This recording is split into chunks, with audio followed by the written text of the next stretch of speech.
7, a special meeting to order. And we have obviously no one here from the public. That's unfortunate.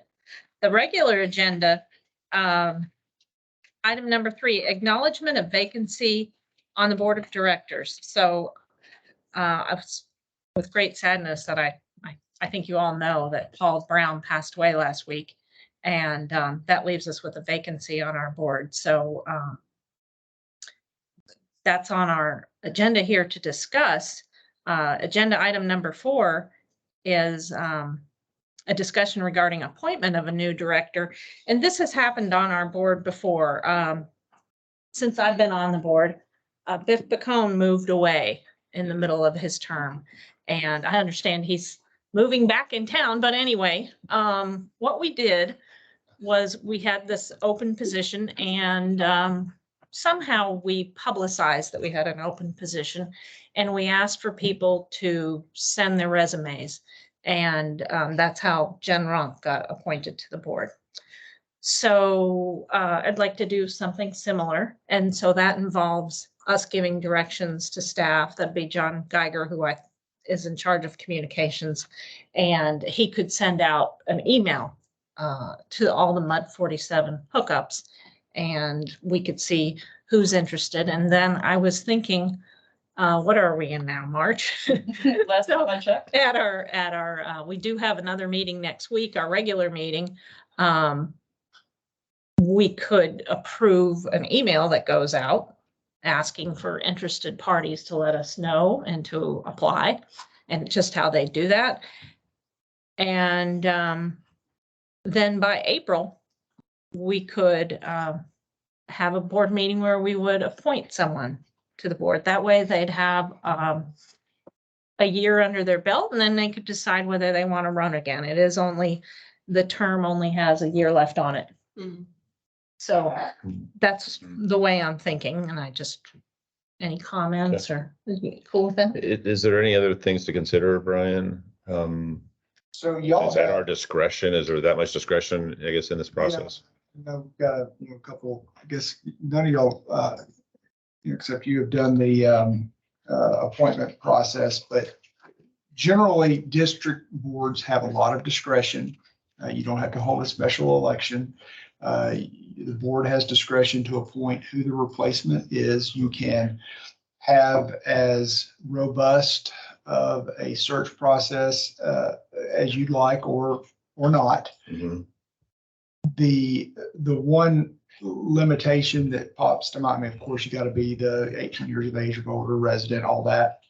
But one nuance in Chapter 54 is that there's a provision that's applicable to MUDs that you cannot appoint a director, appoint someone as a director who has been defeated in an election or has resigned within the last 2 years. So if there was any thought of putting on someone who may have run and not been elected in the last election cycle, we're not past that 2-year window. So that would bump out somebody like a Jennifer from being appointed. But outside of that, y'all have a lot of latitude on who you can appoint. So if you'd like to do, there is precedent on this MUD for having a little more robust search process, then you can certainly send out an e-blast and then consider resumes, talk about it. If you want to chew on it for a month or so, you can. If you feel comfortable making a decision, go ahead and do that.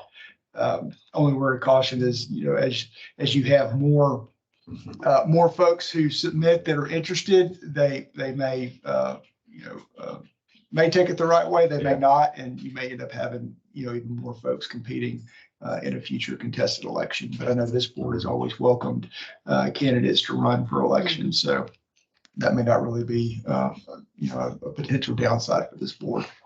So does that answer your questions? Yeah. Are there any restrictions on the current positions they may hold, understanding kind of what has happened at the? Good question. Yeah. Yeah, so there are the general common law conflict of interest or compatibility, I think is what the term is in the case law. And then the 2 offices of emolument, and that gets a little bit into the weeds. We have to look at a particular candidate to see if they fall within that category. But if somebody is an officer on another mud board, they can't serve. That's Sure. That's the most regular question you get. Hey, I like this mud board business. Can I serve on another one? No, you can't.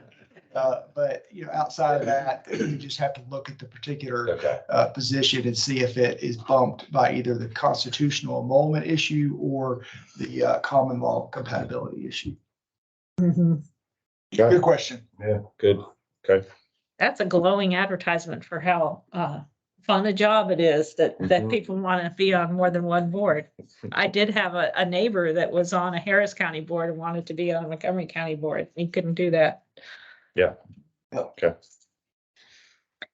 Okay, so we'll move forward with that. Next week, we'll have it on the agenda and we'll put a letter out. I would hope we'd all be for opening this up and there's so much talent in the Woodlands and I think we could, maybe, I do have 4 names so far, but who knows? Maybe there's someone supremely talented that would be a real asset to our board. So- One other thing, boards, if you've got multiple candidates and there's not unanimity among the board, we can Is it discuss. unanimous vote? No, and that's what I was going to touch on. So you can discuss, to be discreet about discussing candidates, frankly, you can go into closed session under personnel matters and talk about Okay. potential candidates. But you have to take the vote in open session. And so to the extent that we need to do that, we can, it's up to the board's discretion, but a lot of times we'll just, everybody write their name of their preferred candidate down and give it to me and Okay. kind of read it off. Secret ballot. Yeah. To be majority. I mean, y'all can do it Right. open as well. I mean, Yeah. Right. You could do a roll call vote if you We want. do have to have 5 of us, right? You have to have 3. Three. Well, Oh, Well, yeah, you gotta have 3, even. No, I meant when you majority. have to fill the vacancy. Well, no, you don't. You could leave it vacant, but it of course becomes more difficult. This Mhm. board, not so much, but some boards, if you leave a vacancy, you still gotta have 3 to call a board meeting, so you don't have as much wiggle room if you have Mhm. somebody who's out of town or gets sick, and you might lose a quorum. Okay. Okay. But you can't leave it vacant. I've seen that happen. Say, well, we're just gonna leave it till the next election cycle. Mhm. Okay. Okay, All right, good discussion. all right, we'll move on to number 5, which is consider an act on giving directions to trustee on how to vote regarding the wastewater treatment plant strategic plan. So staff provided us with this handout, and I know that you guys got it early this morning. So do you have any questions or comments too? Now's a good time to let Hugh know what we think. Yep. Well, to get things going, I did have some comments. Would it be helpful to have Dan maybe walk through this? Would you I'm like happy to to- do it, I just Yeah. wanted. I mean, you created this format. Nice presentation to Right. just kind of go, and it's only several slides. Yeah, so well done. Yeah. on Kind of revising that and getting that information in this format, maybe for the benefit of all of us hearing it from you. I think that would be something I'd be for. Yes. Just That have you sounds go like a through it great if you're idea. gonna, drain the slides for us. I don't have a problem doing that. Okay, does that work for you, Cynthia and Yeah. Dan? Okay. Really, this was developed recently after our kind of general discussions with Hugh and Laura. Hearing your questions, taking that into consideration and pulling together something of more detail than the 1-page summary that was provided at your February board meetings. I think we're still learning that kind of each mud's a little different and what level of information should be provided to, help y'all be informed, but also make these key decisions moving forward that have a lot of dollars tied to them and is really a long-term plan for the community here. And if you're out, ask questions by your residents, we want you to be informed to be able to answer them. Yep. So, we acknowledge that and, I think we had good discussions last week. And this is a result of those. So I'm happy to run through them. Second page here, wastewater strategic plan phase 2. And overall, these are laid out to highlight the three pieces of the recommendation for y'all's consideration. One is tied to what do we want to do with wastewater treatment facility 1. We went through the strategic plan, and the result of that per stakeholder recommendation was we want to move forward with further analysis, evaluation of a single alternative. That is what's been referred to as this alternative 9 throughout the process, to where we would be building a new MBR treatment facility adjacent to Plant 1 and essentially abandoning the current infrastructure at Plant 1. The next step in that, because really it is a multi-phase strategic plan, master plan, preliminary engineering, final design, construction, that it is a multi-phase, over the next 5 years that we're going to be working on. So the next step that we're asking for, your concurrence in our recommendation is to move forward with phase 2. That is $500,000.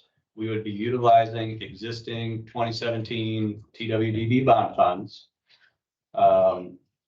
This is where we would be taking a concept level that was in the strategic plan to really take it to more of a, what we refer to as like a 10% design level.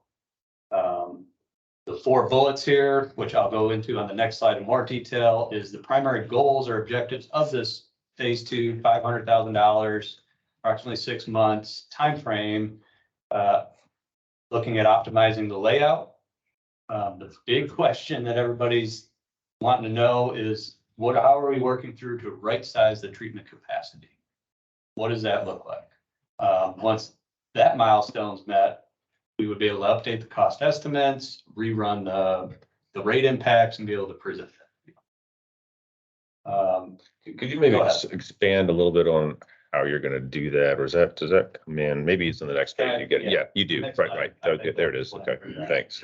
But yeah, schedule. We have a contract with Friesen Nichols, who was the consultant that performed the strategic plan. That's teed up to go to SRA's March 23rd board meeting for approval. We plan to issue a notice to proceed to get them going probably mid-April. So draft results, end of the year timeframe is what we're looking at for this phase 2 in terms of schedule. Next page, phase 2 scope. This is where I tried to break out those 4 primary goals and objectives into a little bit more detail on how are we going to accomplish these. First one on optimizing alternative 9 layout. Part of this is holding discussion with SRA's division staff on, what would you like to see in a new facility? What things are a challenge for you now to where if we laid out the piping differently would, operationally would be a lot more advantageous to us. So those are some of the details, but really ultimately, if we're building a new facility, we want to take the operator's input of and operating these plants for 5+ years. There's a lot of value and experience there where we want to hear from them directly on what would you do different if we were to redo it. We are also going to be looking at how could we lay out this plan for the potential of future capacity expansions, whether that's long-term, 25+ years from now, potential consolidation, or a phased capacity of just in the next, in 2027, we would build to X capacity, and then 20 years down the road, we would add another membrane treatment module. So we could kind of build it in a way to modulize the treatment capacity. On that, I think that's interesting. You have to have extra capacity per TCEQ regulations. You can't just build what you think is exact capacity. You have to have 30% more or something like that, because this will be bigger than what we think we need because of those rules, right? You can't design for the exact flow you're going to have, the 75-90 rule. So at 75% of your actual flow, you have to be in design of a new facility. At 90%, you have to be in construction. So we do have basically a 25% buffer. So if we sell 10 MGD and we try to sell only 7.5 of 10 MGD for that buffer. Mhm. So you're. Yeah, thanks for pointing that out, because a lot of times when we read our Mhm. packets, we see that you have permitted capacity and something much lower, and you might think, well, did we overbuild it? No, and for good reason. Yeah, You makes sense. can't treat waste. You're in deep Yeah. You doo-doo, can't build it right? overnight. You do. Okay. Clarifying thing real quick. I mean, I know overbuilt comes up, but wastewater plant one was re-rated years ago. So it was originally built for 6 MGD, but it was re-rated to 7.8. So all the same stuff, the assets stayed there, but the TCEQ allowed it to go to a bigger capacity. So just an FYI, it wasn't built for 7.8, it was built for 6 and then adjusted. So, Interesting. Okay. I can go up and down. yeah. I can go up and down. So the right sizing, the treatment capacity bullet. So we're gonna be looking at the SFDUE data. We're gonna be. What is SF? So, I know, there's a question always comes up. So that is single family dwelling. Unit. Unit equivalent. Okay, got it. It standardizes the Woodlands into a 2,000 square foot home. And says if the mall was a 2,000 square foot, or how many 2,000 square foot homes would fit into the mall? Essentially. We're For pulling, usage purposes, for what? Right. Oh, yeah. pulling some population growth data, within the Woodlands. We mentioned the TCQ 75/90 rule. That's what Chris just explained. We're also got planned meetings in coordination with the developers to get input from them on what their plans or visions are for growth. And really systematically walk through an approach to narrow in on what the treatment capacity needs to be. And that's could be, all right, you need to build to X amount in 2027, and then it looks like you're gonna be good for 20 years. You might build another module to increase capacity at that point. You know, what we're trying to avoid is, all right, you need to build to X in 2027, and then as soon as you're done with construction, you need to start design construction of another set. So it's taking into some of that, you know, what do we want for a little bit of a buffer? Also looking at the level of service that we set up in terms of what we would be planning for a design storm event. So that was set during the phase 1 strategic planning as a 5-year, 24-hour storm. We want to be able to, you know, essentially keep and treat within our system and not have sanitary sewer overflows. So that ties into the conveyance system, but it also ties into the plant. We've talked about having some peak flow storage, which we feel would be a more efficient, cost-effective manner to manage that level of service. But ultimately, you're going to be assigning, you know, what does the capacity need to be for an influent lift station or the headworks coming into the plant, which may be more for an ultimate capacity, to where when you're looking at what does the capacity, treatment capacity need to be for the membranes, it might be set at X and set up in a way to modularize growth within the future. So when we say it's specific capacity, there might be units or infrastructure within the plant that would be designed and constructed to a higher capacity than what the overall plant is actually permitted and ready for. I will say one thing on that, just to clarify, is the goal at the end of the task associated with right sizing the treatment capacity, we plan to land on one alternative. That one alternative would then go into the next step of phase 2 of updating the cost estimates and evaluating the rate impacts. We don't have it scoped right now, or the funds or time to say, all right, look at 4 different alternatives on treatment capacity, and I want you to run cost estimates on all those and what the rate impacts would be, and then we'll figure it out. So the way the scope's defined is you're going to start with kind of a broad, here's kind of all the options we could go, and through the approach, we're going to narrow it down to one, and then agree and move forward with the cost aspect of it. Is there any, I think this is one of the most important parts, I think, for many of us to kind of get our arms around, right? Is this, and with a long-term requirement for you all as SJRA, you have a 50-year, kind of lens you're looking to, right? And we certainly have to kind of adopt that. At the same time, there's trends occurring in the population, there are trends occurring in the development. While residential development is peaked and done, commercial development is still going on. So we heard from Howard Hughes, like what they might be doing. They see trends in population as the population is kind of aging in the woodlands. You have homes that are with less kids in them, the kid number is kind of going down. You have people being more conservative and conserving water, and toilets and things like that, or low flow nozzles and, soft faucets. So that's kind of hitting it. At the same time, you might have businesses coming in that require more. There's all these factors like that are affecting this. I can see that. That makes a lot of sense. And we just don't know. We don't know what the future holds. Maybe the population starts swinging around and a bunch of, we have kids that probably in 5 years will probably want to move back here with their kids. Right now, they want to be down in Houston at the Heights, right, and hanging out with all their friends. But when they have kids in school, they're probably going to come out to the suburbs. So we might see this thing all shift around, and modeling that is going to be really, really hard. So having some flexibility in what you just described, being able to say, well, we can build it to here, and if we needed to, we could add something on. But we have to pay for that and accommodate that kind of capacity add-on option. It just doesn't come free per se, right? So I get that, and I think a lot of us will feel good about knowing we've gone down that path, made that a very transparent process, and as you said, landed on a design that'll give us an avenue out. And what we would kind of do in the corporate world, we put some probability to it. We'd have some smart quants and analysts that would come in and say, within the standard deviation, chances are you're going to be within this fairway. Yeah. But here's some 2 fairways of more or less than that. They're going to be way below your estimate, and here's going to blow the top off it.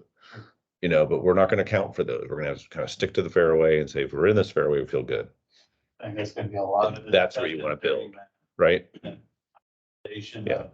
Yeah. You can't dial it in. You just want to kind of stay in the fairway, keep out of the ditches. And if you're there, then that's success. And before I go further, one thing I will add is in the phase 2 scope of work, we have scoped out 3, we've been calling them kind of all mud director meetings. So those will occur at certain milestones throughout the process to engage any mud director that wants to hear all the technical details and approach and get into the weeds, beyond the updates we would give at a typical monthly mud meeting. So right now we're still trying to finalize it, but we foresee probably once we get about 50 to 75% through right sizing the treatment capacity, we would have a meeting at that point in time to say, hey, here's the approach we're taking, here's the data we have. Does this all make sense? Here's the direction we're going to refine this treatment capacity size. What input do y'all have? Do you see those kinds of meetings to be open to the public or closed? No, those would be closed to an all mud director. I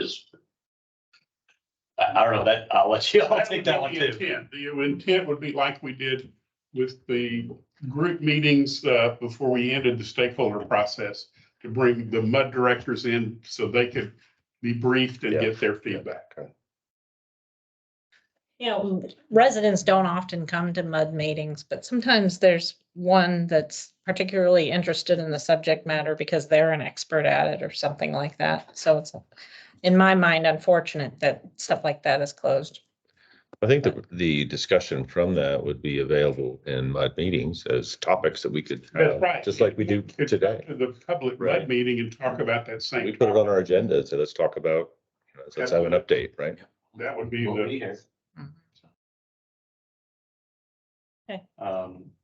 We foresee a second meeting being after we finalize what the capacity is. So we could come back, present everything that leads up to this point, shows this is what the optimized capacity should be for the facility. We would inform of everybody the justification of why that is and receive kind of final input on that capacity milestone before we move forward with the cost piece. Third meeting is really more on the cost rate impacts further down the road before we finalize the final report or technical memorandum that's associated with phase 2.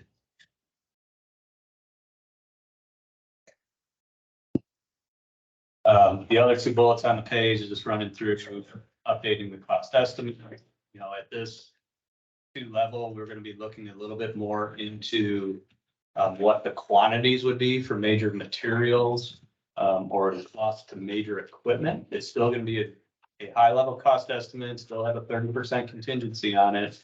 But we would feel a little bit more confident in it as we start to define size of the basin, size of the buildings, you know, the capacity and how many membranes that would be associated with that. You know, what size plant would it be to roll into, how much backup power, and the size of the generator that we would need, those major pumps, blowers, equipment, and put some better cost estimates associated with those major components of the facility.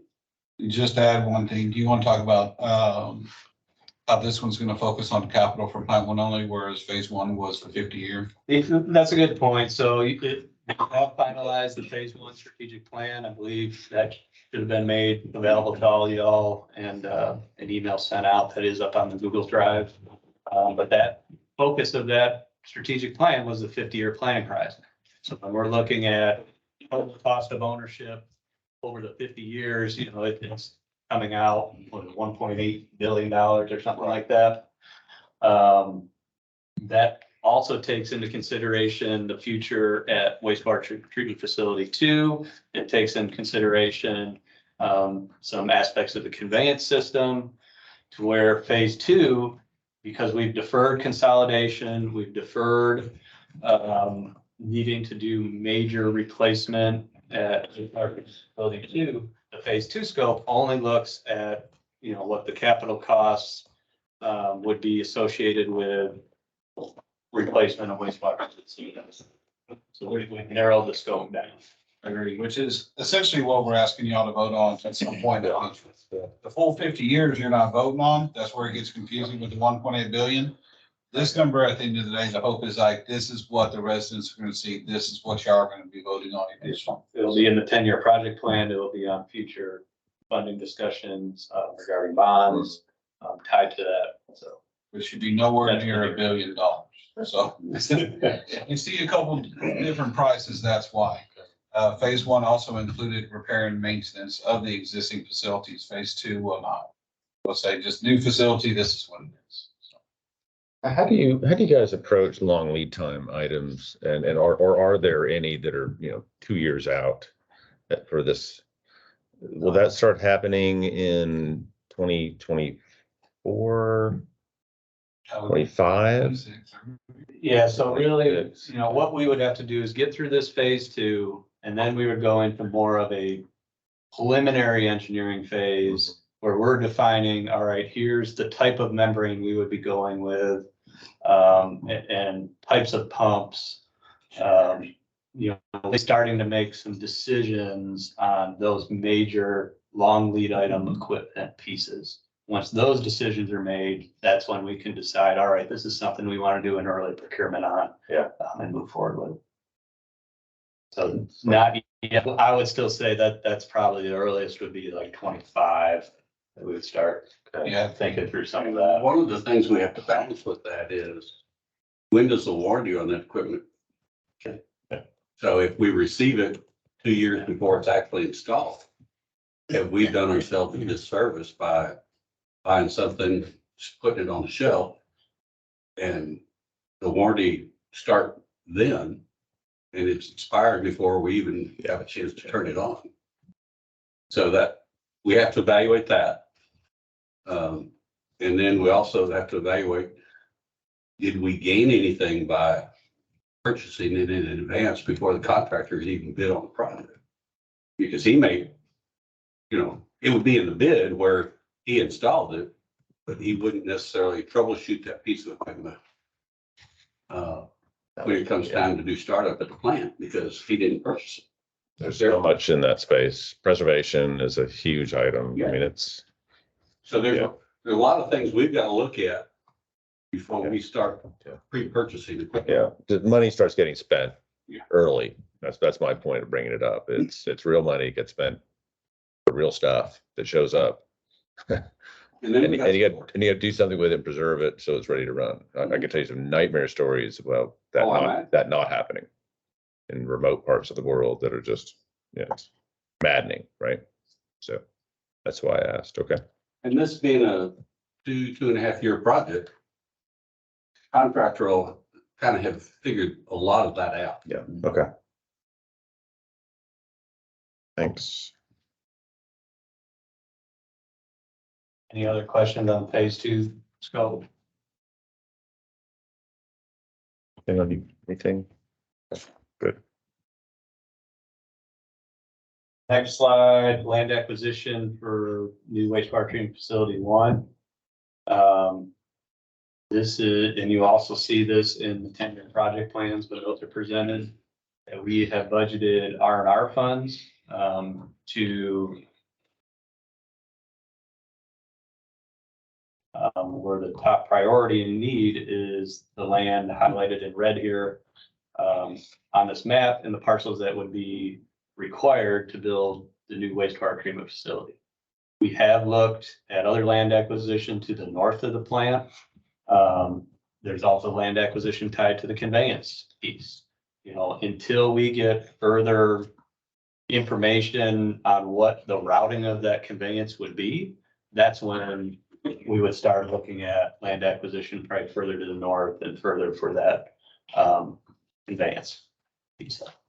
But right now, starting more or less immediately in March, April here, would be moving forward with the process associated with acquiring the land east wastewater plant 1. So we plan on bringing on an external project manager who we worked with in the past to help lead the land acquisition for us. We do have some limitations right now on our project management staff internally.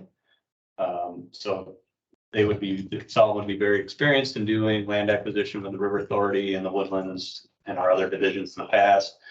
She would basically help lead the land acquisition team, which would be consisting of, legal, we would be leading survey. There might be environmental assessments required for purchasing land. So this would, in red, we would be looking to purchase in fee. So when I talk about the conveyance piece, that may be easements, but really the red would be required purchasing in fee. This person is someone you're gonna hire, become a W-2 Said employee? they knew him already. A W-2 It's a employee? consultant. Yeah. Oh, it's a consultant, It would okay. be a consultant firm. that would Okay. Manage the land acquisition team for. You've used her before and you've got confidence in her. Mhm. Yes, ma'am. Okay. I'm confused on this land acquisition. Sure. Who owns the land now? It is broken up into, let's see, is there 7? I see several. parcels? How do we know we can acquire this land? Right of eminent Eminent domain. domain. If you have to, if you have to. That That is is a final option. correct. Undesirable, but S-Trade has the ability to implement that. if needed. Okay. So Cynthia, I'll just maybe paraphrase it. They're gonna make some offers to people. There's some businesses there, small businesses. There's some couple, I think, residence homes. This kind of person gets an idea of what the land is worth and tries to make an offer to buy it. And some may say no. Well, that was good. We always kept saying Yeah. we're gonna acquire. You gotta compensate them for what's there and what can be salvaged and all that. And at the end, you could go to a court and a judge would ultimately make a decision of what the value is. And that's what public utilities have the ability to do that, to build things and right of ways, or in this case, land It's in the acquisition. public interest. Yeah. So that's how they determine that. It's not a fun process. It's No. This can be has, expensive and, ugh. So yeah, this has to be a wide range of outcomes and costs right now. I think your 5 million has probably got some litigation thrown in there, but So really what we did, we pulled current Montgomery County appraisal district data for each one of those parcels. We added 20% on top of that. And then added additional funds associated with each parcel for what we sometimes refer to as like soft costs, which would be the legal, the appraisals, the survey, environmental, those services that would be tied to the land acquisition. And that's where we landed on mhm. the budget. this part right now is my biggest concern because, when the Woodlands elected Larry Rogers to the Lone Star Board, Larry and the rest of that board ran on a property rights slate.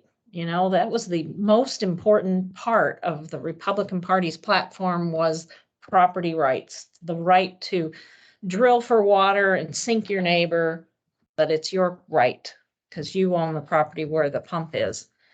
And if that's the case, that's an important part of what the Republican voters in the Woodlands are thinking, then I would expect some backlash. But I do struggle with, if you're that into property rights, why do you live under these covenant restrictions? Maybe it's because, as I do, I want to live in a community where you're not allowed to put your refrigerator out on the front porch. So, I'm concerned about the, exercising eminent domain and how that will go over. And maybe all in residents of the Woodlands bought into an idea that their water would be cheaper with this Lone Star Board, but given all the lawsuits, that's definitely not the case. So, Understanding what you're saying, one thing to keep in mind is wastewater plant 1, as well as this parcel, was not considered as part of the Woodlands. This is an out of district or whatever you want to consider it, but it's. Like unincorporated it's spring. interesting. Okay. Yeah, yeah. So Interesting. is the plant where the yellow line is that the Woodlands and No, the it's red? all unincorporated spring there. It's not part of the Woodlands. Actually, the closest thing they got is at Timber Lakes and Timber Ridge, but they're all unincorporated spring too. So basically, it's the Wild West. Yeah, Lakeside Cove to the north, and then the community with Red Fern on the far east, on the other side of Golden Road, that's the Woodlands. Our parcel and the businesses to the right and the north, and everything we want to acquire is unincorporated spring. Right. Plus, the other thing that's working in your favor is that all those areas that are in red, while they're like, little residences and businesses and that, it really isn't anything that needs to be there, that if you go to the owners, that can't be moved. So it's like, well, we've had this business here for the last 100 years and we've got all this manufacturing stuff and we'll have to shut it down. Like a lot of it's just like warehouse space and kennels and and those people have a price. So it's like, hey, we're coming in. And the thing is, they're living right next door to a waste treatment plant anyway. So write them a nice check and, have a goodbye party for them. Seriously, The last one gets the biggest check. I think so. Dude. Yeah, Well, it will Should bring build the a waste 100 mile plant. pipeline, see what happens right away. yeah. That last mile is really expensive. It will bring the waste plant closer to the Woodlands then, on the east side.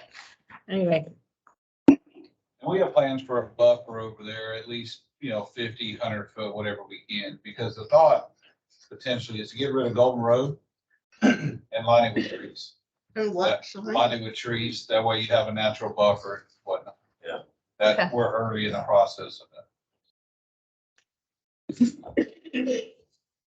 Any other questions on land acquisition? So I mean, can you really get rid of Golden Road? I mean, it's got utilities and stuff that run down there. I mean, it's not a private road like, Nielsen Road or something like that. I mean, it is a marked road. Wouldn't you always have to keep that as an open routeway and that, like for If there's Fire and somebody stuff? down on, I'll say the north end or the far west end. right? that But I'm we seeing could- Golden Road tracking all the way up and there's stuff homes. that's there. There's 2 homes at the end. Yeah, north of places that you don't want to buy. So If we were to acquire. you that want to bu- buy them too? No, hang on. If we were to acquire the strip between the north side of the plant and Lakeside Cove, and we're the only property owner out there, Right? then we could petition the county to abandon the road. That's true. Okay, Long term. okay. How long does that take?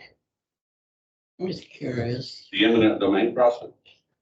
And not to abandon the road. That's a county meeting. Just go to NOAC and talk to him. Well, that would have to go to Commissioner's Court and it'd be removed from the road log, so it could take a couple of months. Okay. Oh, I thought it took several years or something. Well, it might take several years to acquire the land to even get to that point. Oh, okay. So. Tell people in that house, those two houses at the end. Yeah, yeah, we don't really need your property, but we're taking your access road away. And there is some houses down at the far west end of Golden Road also. Yeah, it's harder to see from here. Well, that's okay, but you got your third party sharp consultant that's gonna go in and just fix all this stuff, right? Buy all this. We're gonna work through. I'm tracking with you. The last page of the slideshow here is the conveyance aspect. Really what we are asking for at this point in time is to proceed with the preliminary engineering for a concept that was derived from strategic plan, which originally going into it, we weren't even looking at that piece. You know, this was almost an added value benefit recommendation that came out of that strategic plan that appears to be, you know, in the best interest of SDRA. To where we could install a new deeper gravity line from lift station 5 down to the new wastewater plant, and will allow us to eliminate 5 lift stations, which lift station 5, I think, is what, the second largest lift station in our entire system. Flow wise, yes, but size wise is the first. Okay, that makes sense. And is also, you know, something that we've had on the radar that needs renewal replacement regardless. Right. So the next phase, you could say, for this project would be taking that concept of, hey, here's the line, it looks like this would work out, and do some further fatal flaw analysis to where, you know, there might be, you know, a stream crossing that, you know, you can't get across. You know, there might be some other major roadblock that was not identified yet that we need to really hash out what that route might be. Do the flow lines line up? Is it, you know, even feasible to be able to change flow lines from these individual lift stations to tie into a deeper gravity main? How deep does it gotta be? You know, are we talking 20 feet, 30 feet, 35 feet? How deep is too deep? I wonder that's gonna impact us. So those are some of the questions we have that this next phase is really gonna hash out beyond conceptual design was laid out in the strategic plan. So you're gonna have survey out there looking at the flow line piece and the routing piece. You may need geotechnical services to take borings to see what the soils are 30 feet down and the impacts on construction costs associated with those. Ultimately getting to updated cost estimates for this project. So when we talk about preliminary engineering, there might be a small work order or scope of work for a consultant to say, hey, start here. You know, it's not one work order for $1.5 million. It might be, here's a step, you know, a couple $100,000 to go hash out some of these fatal flaws. Those come back good, you know, we'll continue in this direction. And now go to more of a full 30% level engineering design, plans, profile views, full survey, geotechnical associated with this. So I don't envision it being one major work order up front, but that's what we're looking at in the next 1 to 2 years would be about $1.5 million is what would be budgeted for preliminary engineering associated with the conveyance piece. I will reiterate again that is already planned for in the 2017 remaining TWDB bond funds. So this is not additional new bond funding at this point in time that we would need for the engineering associated with this project. We would have to go through a process of soliciting a request for qualifications to get a consultant firm or a team of consultant firms on board to do the preliminary engineering. So that is gonna take us, 3-4 months or so to get someone on board, to where I'm estimating, midsummer 2023 is when we would be executing the contract with a consultant firm to start some of these engineering services. Is this route that you have kind of, drawn on here, is that a kind of an existing right of way or easement route or? So as far as I'm As of aware, the today. solid line is more or less existing It is. easement, and then the dotted lines are, I think, more just kind of hypothetical. Yeah. Way that can be tied in. Yeah, the dotted lines are the hypothetical, how to get the lift stations to the main line. The solid line is the existing line and the right of way, but that is not necessarily where the new line would go. So if it's in there, it might have to be deepened, right? That's the segment that needs to be deepened, correct? That segment right there would have to go deeper, but that force main, which is where that green line goes, was scheduled for replacement. So the existing line is no good. It has to be replaced. Yeah, but the route, I was thinking more of the route Oh, that the it route. takes. Yeah, Right. preferably we keep that same route. Yeah. Just goes. And that's what's marked here is kind of the existing route. Well, with one exception, that red star is where the current existing Yeah. inlet lift station is, which is more than likely not gonna be where the new plant's influent lift station is. So that route might take us more to the north of the existing. At the plant, end of it, yeah. over to Mhm. kind of But the head. bulk of it is an existing route that you have pipe in, you That can't would use be it, the you need to plan. replace it, dig it deep, put the new We have enough- pipe deeper. Everything flows to it. Within that easement. Gotcha. There's a lot of. Yeah, yeah. I get it. Okay, that helps a lot. Does the location of the plant now going further east get us any further away from the floodplain? It does. It actually, at wastewater plant one, if you recall, when you've been out there, the plant sits in a little bowl, if you will. We have a berm on the left side. If you go east, we're actually uphill, and that hill is probably what, 8 foot? Give or take. It's outside the floodplain. The floodplain is, kind of goes through like the middle of the existing plant. But we do have some protection from that existing berm that's out there too, even though it is in. Sorry, Diane. So on all of the dotted lines which are proposed in that, are those all in open easements right now? Or are those properties that might need to be infringed on? This point in time, I don't think we really know. Okay, I think though my guess is they try to file some existing easements or road right of ways right. to tie in. But I could foresee all those routes being modified, changed as we go through the next step of the Okay. project. I think a lot of them go through the golf course too, if you don't mind. Yeah, I think there is some. Yeah, there's 2 golf courses in the area. My guess is a lot of them go through existing right of ways and easements on the, through the golf course area. Well, that's a problem. No, it's a hazard, way I man. see it. It's not a problem. You said earlier to keep it in the fairway. Yeah. I was trying to. No, you just gotta get your alien shipper out there and you're gonna get close to that, go right over that little hump there, chip it over. Yeah, Don't hit the guy. country club's gonna love that. Yeah. But no, all things considered, I mean, it's easier if you've had to really cut through a golf course to have that Oh, yeah. than having to go to individual property owners and just going, that swimming pool you have in your backyard, we've got to cut right through it. Now, easier is definitely better. And they're always looking to upgrade the fairways anyway, so this is an excuse to do it and have somebody else pay for it. There you go. Yeah. Okay. So thanks for that, Mhm. Dan. I think that's exactly what we were hoping to get.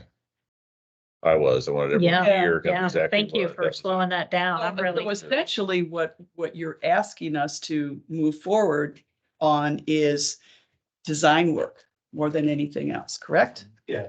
Okay, Land acquisition and design Right. work. and we've got a couple of metrics put in where we'll reevaluate things going forward, like what the need is and that based upon data that we don't know from developers and population trends and all of that. We can revisit and kind of make sure that we're doing the right thing. And utilizing existing funds that we have. Yeah. and shift it around, but we're not asking for additional bond sales at this point. Right. Okay. One of the comments from our earlier meeting that I think is worth repeating is that I was concerned about adding the new land. And I've said, well, why can't we repair in place? Just like I might fix my dishwasher or something at home. And one of the, Chuck from Priest and Nichols said, when you're replacing a waste plant, it's like fixing a car while you're driving down the highway at 70 miles an hour. It's different. You can't take off. People are always flushing their toilets. And I appreciated that comment. And I guess, there was more discussion around it, but we really do need to add on and exercise eminent domain, I think. So, Can we just make them a great offer? That's all. Yeah. well, it's a shame. Everybody's got their price. Yeah. Move your dog kennel someplace else. On that, we do take a look, if it comes down to that, and say eminent domain is estimated to cost us 100,000, they're asking for 50,000 more. It's cheaper to give them the money than go to domain. So that is truly a last resort, so. And in some cases, we may end up paying moving expenses, Oh, yeah. relocation expenses. Which is right. Yeah. You know, we're gonna You be, want to be good neighbors. So I get it. I get it. We bought a whole town. Did you? Mhm. And people were actually happy that, and at first they weren't, but they were really happy to get a brand new home in a new community, just Yeah. 10 miles away. But yeah. That's wild. Wow. Mm. All right. So, Well, back to the agenda, eh? Our task today is to give Hugh direction at the trustee board meeting tomorrow night, I right? need it. I need direction. Okay. Yes. Well, I'll make a motion that MUD 47 approves the strategic plan. Yeah, as outlined in our. Yeah. Here. Raise three components. One is the strategic plan phase 2. The second is the land acquisition, and the third is the conveyance preliminary engineering. Those three components. Okay. Mhm. All right. All in favor? Yes. Okay, motion passes. Discuss matters for placement on future agenda. We Mhm. adjourn, I think we action item earlier on the agenda to authorize staff to prepare the e-blast for y'all to look That's at right. Mhm, for next time. mhm. And did y'all want to do anything on Paul? I know there was some discussion if y'all, if there was going to be any kind of message out about him or not. Is that something y'all want to take action on as well or not? Well, the way I envisioned is to explain why we had a vacancy open and to thank Paul for Yeah, his sure. at least a dozen years of service on the We need to board. do some. Yep. Yeah. So have that as part of the, Yeah. We're Yeah. gonna separate those two. I thought. you were Yeah, Thinking and about that. timing of Yeah, it. just a little bit. Yeah, send out a note to inform of his passing. And that, all the things he did on the board. At one time, he was trustee and he was our stakeholder to the Waste strategic plan. So we'll do that first and send out a separate email to. That's good. authorization then for those two things to be, I guess, reviewed at your meeting. Next week. Yeah. Next week. Yeah, that'd be great. All right, thanks for clarifying that one. Did we do anything to send to his funeral? Or We no? didn't have a service. He didn't, there is no service Okay, that we know of. I've asked. okay. I want to write a condolence note or something, but Yeah, is there existing family or? Yes, his wife lives in the Alden Bridge and Acacia Park there, Barbara Brown. I could get you an address if we Yeah. could share that Yeah, with all the board members. and I just think it would be just a nice thing to do to just send a card if nothing else. That's right. Okay. We'll get that done. Right, Shelley? Appreciate it. Okay. Anything else on the future agenda? Good No. for now. All right, meeting adjourned. All right. Thank you.